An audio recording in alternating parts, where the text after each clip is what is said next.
काय कालिदास भाऊ, काय विचार करताय? पूर्वीच्या काळी एवढे विषारी औषधी नव्हते ना. हो, तरी शेती चांगलीच व्हायची ना. हो, तरी पण माती सुपीक राहायची. पूर्वी शेतकरी नैसर्गिक पद्धती वापरायचे. हो, वनस्पतींच्या पानापासून कीटकनाशक तयार करायचे, त्यामुळेच मातीचे आरोग्य टिकून राहायचे. चला आपण पण दशपर्णी अर्क तयार करून बघू.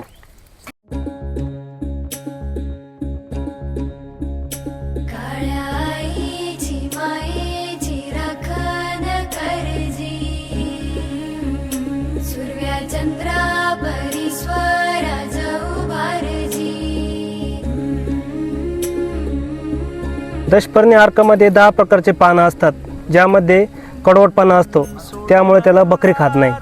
आपण जे 10 प्रकारचे पाणी गोळा केलेली आहे, तर ही सर्व पाणी आपण पहिले कुटून घेऊ. ही सर्व कट केलेली पाणी एका मोठ्या ड्रममध्ये टाकायची. गोमूत्र, शेण, लसूण मिरची ठेसा, पाणी आपण त्या ड्रममध्ये मिक्स करून घेऊ. हे सर्व मिश्रण 30 ते 40 दिवस झाकून ठेवायचे आणि त्याला दररोज सकाळी घड्याळीच्या काट्याप्रमाणे ढवळायचं. पण हा नेमका कोणत्या कोणत्या किडीसाठी आता उपयुक्त ठरेल आपल्याला? अहो भाऊ, हा दशपर्णी अर्क म्हणजे ऑल इन वन आहे. याच्यामध्ये 10 प्रकारच्या वनस्पती असल्यामुळे याचा उपयोग बुरशीजन्य रोगापासून, आळी असेल, तुमचे तुडतुडे, थ्रिप्स, सर्व किडींसाठी याचा उपयोग होतो आणि सर्व पिकांसाठी हा उपयुक्त आहे.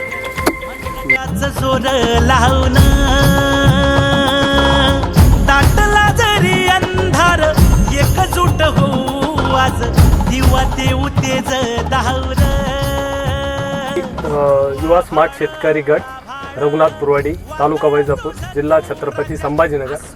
आम्ही फार्मर कप स्पर्धेमध्ये भाग घेतला असून आम्ही आज दशपर्णी अर्क तयार करत आहोत.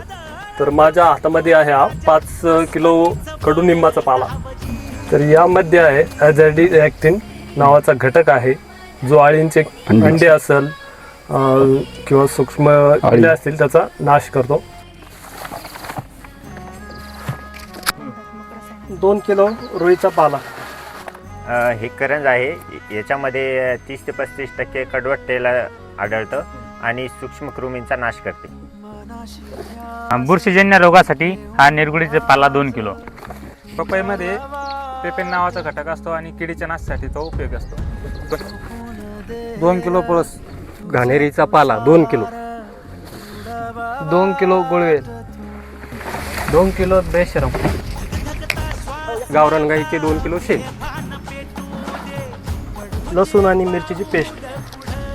5 लिटर. रघुनाथपुरवाडी येथील गटाने अतिशय चांगल्या प्रकारे येथे दशपर्णी अर्कचे प्रोसेस केलेली आहे.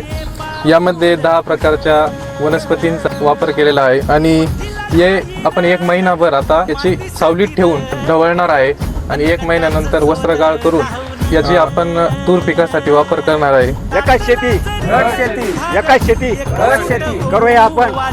दिवा देऊ तेज धावर.